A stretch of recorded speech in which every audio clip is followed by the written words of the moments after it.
학자로서 인정을 받기 시작했는데 안타깝지만 아인슈타인이 이렇게 연구자 또는 학자로서 자리를 잡아가고 있는데 문제가 생겼어요. 바로 그 마리치와의 결혼 생활이 점점 이제 악화되기 시작한 거예요. 왜요?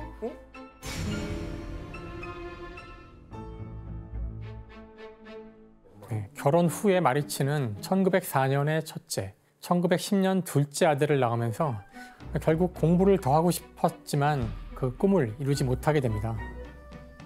그러니까 이제 아이 문제, 집안 문제 이런 것 때문에 집안일 문제 이런 것 때문에 두 사람의 대화가 점점 이제 줄어들고 갈등이 생기기 시작했다고 해요. 더더군다나 안타까운 일이지만 이 둘째 아들 같은 경우에 나중에 정신질환을 이제 앓게 되는데요. 이것 때문에 이제 마리치가 이제 그 우울증을 이제 겪게 되고요. 자, 그런데 그 좀 더 결정적인 문제가 있었어요. 이들의 결혼 생활을 방해하는 이건 뭘까요? 여자가 생긴 거죠. 딴 여자가 생겼네. 네, 사진으로 확인을 해보겠습니다. 자, 이 사진 속의 여성은 엘사 로벤탈이라는 사람인데요. 어? 엄마 아니야? 친척? 나 엄마 같은데. 엄마면 성이 똑같아야죠. 아인슈타인 그렇죠. 네, 사실 이 둘은 그 사촌지간이었어요. 사촌. 아이고. 사촌이었지만 동시에 불륜 관계이기도 했었죠. 그래서 1912년 이제 아인슈타인이 33살 되던 해인데요. 그때 아인슈타인이 잠시 이제 베를린을 방문했었는데 그곳에서 자기 사촌 누나였던 엘사를 만나게 돼요. 이때부터 이제 두 사람의 본격적인 관계가 시작됐다고 하더라고요.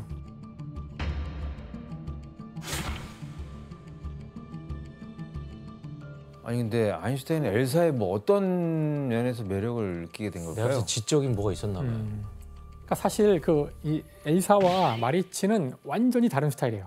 어떻게요? 극과 극이라고 할 수 있어요. 그러니까 마리치 같은 경우는 일단 외국인이잖아요. 되게 이국적인 외모도 가지고 있고 되게 지적인 여성이었죠. 근데 엘사는 되게 평범하고 되게 넉넉한 주부 같은 인상이 있지 않았나요, 아까? 그러니까 사실 아인슈타인이 처음에는 그렇게 치열한 자신의 사상과 공부를 나눌 사람이 필요했을지 모르지만 엘사에게서는 자신이 정말로 결혼 생활에서 바라던 어떤 편안함과 애정 같은 거를 그런 것들을 찾았던 것 같아요. 너무한다. 아, 참. 애 둘을 혼자 다 키우고 저 그렇죠. 힘든 데다가 뭐 지원도 안 하는데 아니, 삶이 팍팍할 수밖에 없는 건데. 인간적으로는 좀 별로네요. 그래서 결국 변심한 아인슈타인은 마리치에게 결혼 생활 동안 지켜야 할 조건을 써서 아내에게 계약서를 내밀었다고 하는데 자, 이제 어떤 내용일지 한번 규현 씨가 읽어봐 주시죠. 마리치가 해야 할 일. 내 옷과 빨래를 잘 챙길 것. 내가 규칙적으로 식사하도록 할 것. 내 서재는 나만 사용하게 할 것. 자, 이번엔 마리치가 포기해야 할 것. 첫 번째, 함께 외출하거나 여행하는 것. 두 번째, 다정한 관계. 왜 만나는 거야, 그러면? 그냥 하인이 필요한 거 아니에요? 아인슈타인이 원하는 관계. 첫 번째, 내가 요청하면 더 이상 말하지 말 것. 어이가 없다 진짜 말이 안 된다. 두 번째, 내가 요청하면 침실이나 서재에서 나갈 것. 뭐야. 안 죽은 게 다행인데요? 내가 그때 잤을 때 독살이나 이런 거 충분히 했을 사연인데 젖이 되면 그래도 살려준 거 보면 저 여성분이 대인배야. 아무튼 이런 계약서를 이제 받은 그 마리치는 정말 따르려고 했대요. 처음에는 정말 참. 근데 이제 너무나 모욕감을 이제 느껴서 1914년 두 아들을 데리고 집을 나갔다고 합니다. 이제 별거가 이제 시작된 거죠. 같은 해 4월에 이제 아인슈타인은 35세의 나이인데 이제는 정말 유명해져서 최고의 대학교였던 베를린 대학교 교수로 임명이 돼요. 오. 근데 베를린 대학 교수가 되려면은 교수가 임명될 때 조건이 있는데 독일의 시민권이 필요한 거예요. 아니, 외국인이나 마찬가지네요. 그렇죠. 그래서 이제 다시 독일 국적을 취득하게 돼요. 그래서 베를린에 살게 되는데 베를린에는 아까 말씀드린 엘사가 살고 있었거든요. 그러니까 베를린에서 엘사와 함께 동거를 시작하게 되죠. 와. 엘사가 딸이 있나요? 네, 딸이 둘이 있어요. 원래 딸이 있었죠? 원래 있었어요. 그러니까 지금 이 상황은 이제 아인슈타인이 자신의 아내였던 마리치와의 관계를 지금 정리하지 않은 거예요. 그 상태에서 엘사와 함께 베를린에서 새로운 가족을 만든 거죠. 아유. 그리고 이제 스위스에 있는 마리치에게는 아인슈타인이 이혼을 해달라고 요청을 해요. 근데 사실 그 금방 받아들여주지 않거든요. 더더군다나 마리치가 몸이 안 좋았어요. 이때 상태도 안 좋고 그래서 이혼을 하지 않겠다고 하죠. 그래서 막 이제 아인슈타인 전전긍긍하고 근데 아까 아마 유심히 들으셨으면 알겠지만 이 아인슈타인이 베를린으로 갔다는 1914년 전쟁이 일어났잖아요. 바로 전쟁이 일어난 해죠. 바로 제1차 세계대전이 발발하는 해입니다. 그러니까 하필 거기서. 네, 그래서 당시 독일은 이제 전쟁이 벌어지자 전 국민이 정말 그 전쟁 열기에 휩싸이게 돼요. 처음에는. 네. 아니, 많은 지식인들이 막 애국심을 내세우면서 전쟁을 지지하는 막 서명도 하고 그런 일이 벌어지게 되는데요. 전 국가적으로 전쟁 열기에 휩싸이던 때였는데 그때 아인슈타인이 여기에 동참하지 않고 오히려 공개적으로 전쟁을 비판합니다. 와, 용기 있네요. 이런 전쟁의 혼란 속에서 아인슈타인은 또 한 번 그 개인적인 고비를 맞게 되는데요. 바로 이제 위궤양이 생겨서 건강이 아주 악화됩니다. 아이고. 아주 위험해져요. 근데 이때 그 아까 베를린에 같이 있던 엘사가 그 되게 헌신적으로 아인슈타인을 간호했다고 합니다. 그래서 이제 둘의 관계는 정말 이제 뗄래야 뗄 수 없이 가까워지게 되고요. 그래서 전쟁이 끝나는 해죠. 1918년. 그때 아인슈타인은 마리치에게 다시 한번 이혼을 하자고 제안을 하게 되죠. 자, 이제 여기서 정식 문제가 나갑니다. 이혼 안 한 상태. 정식 문제, 타이밍이죠. 어떤 제안을 했을까? 자, 아인슈타인은 마리치에게 이혼을 제안하면서 굉장히 특별한 조건을 걸었습니다. 그 조건은 무엇일까요? 자, 과학자가 가장 원하는 게 뭘까요? 정답, 정답! 가장 좋은 거. 정답. 자, 혜성 씨? 그 노벨상 받으면 좋은 일로 타게 되면 그거 너 줄게. 혜성 씨 정답. 혜성 씨 정답.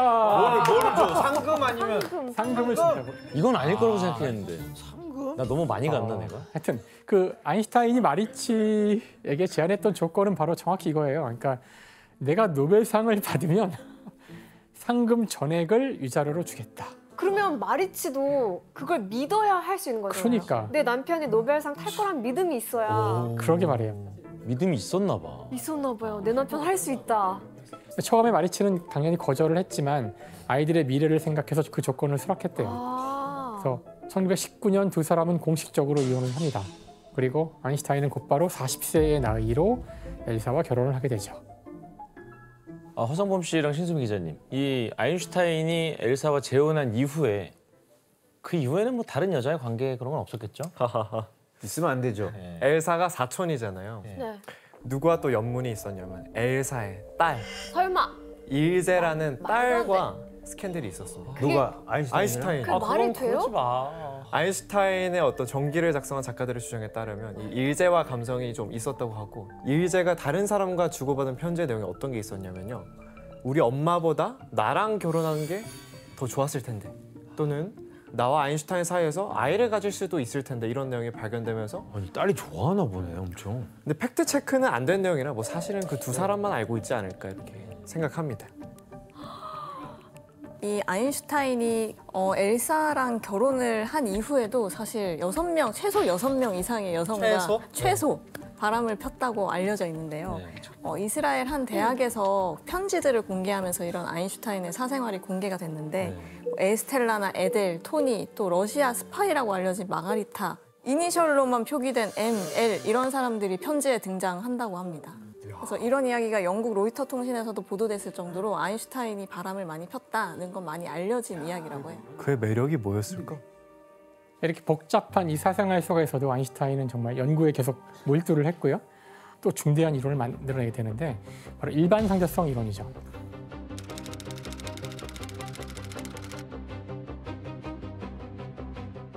이 이론은 진짜 아인슈타인의 삶을 결정적으로 바꾸게 돼요. 그래서 이 일반 상대성 이론은 지난 수백 년 동안 절대 진리라고 여겨졌던 뉴턴의 중력 법칙을 뒤집은 이론이었고요. 이 이론이 결국은 이야기해 주는 바가 뭐냐면은 우리한테 아주 친숙한 중력, 땅으로 떨어지는 물체. 이 중력이라는 것이 보통 뉴턴 역학에서는 눈에 보이지 않는 어떤 힘이 작용한다고 설명을 해요. 눈에 안 보이지만 지구가 이 물체를 당기는 거죠. 하지만 아인슈타인의 일반 상대성 이론에 따르면 이 중력이라는 것의 본질은 이런 종류의 힘이 아니라 이게 더 어려운 얘기인데 지금부터는 아마 한 단어 한 단어가 다 이상하다고 느낄 거예요. 질량이 시공간을 휜 것이다. 질량이 시공간을 휜 것이다. 이것이 중력이다라고 설명을 해요.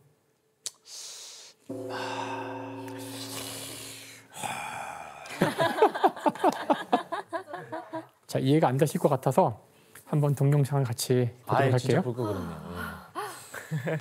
봐야 돼 눈으로. 이전에 뉴턴 같은 경우는 중력을 이렇게 힘으로 서로 원거리에서 작용하는 눈에 보이지 않는 어떤 이상한 관계라고 마술적인 사실 관계죠.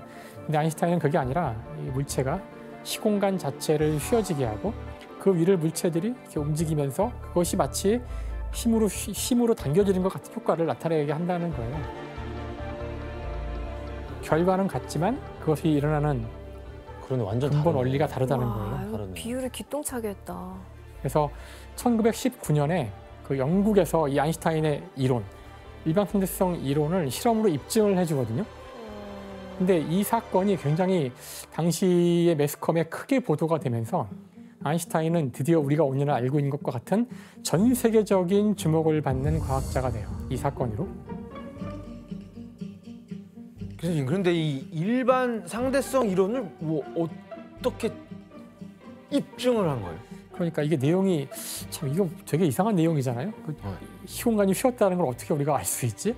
자, 이 시공간이 휘어 있기 때문에 일반상대성 이론에 따르면 태양처럼 이렇게 큰 질량이 큰 물체가 있으면은 그 근처에 공간이 다 휘어서 빛조차도 휘어야 돼요.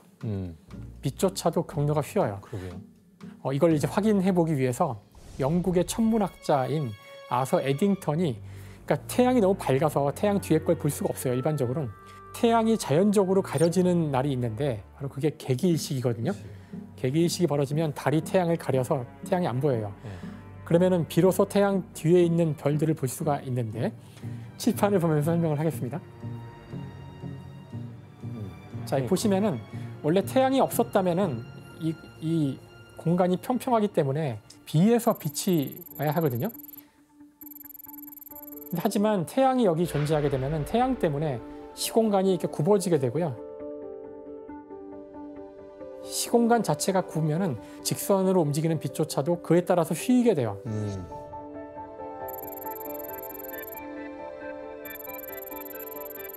그런데 우리가 실제로 보면은 A에 있다고 착각하거든요.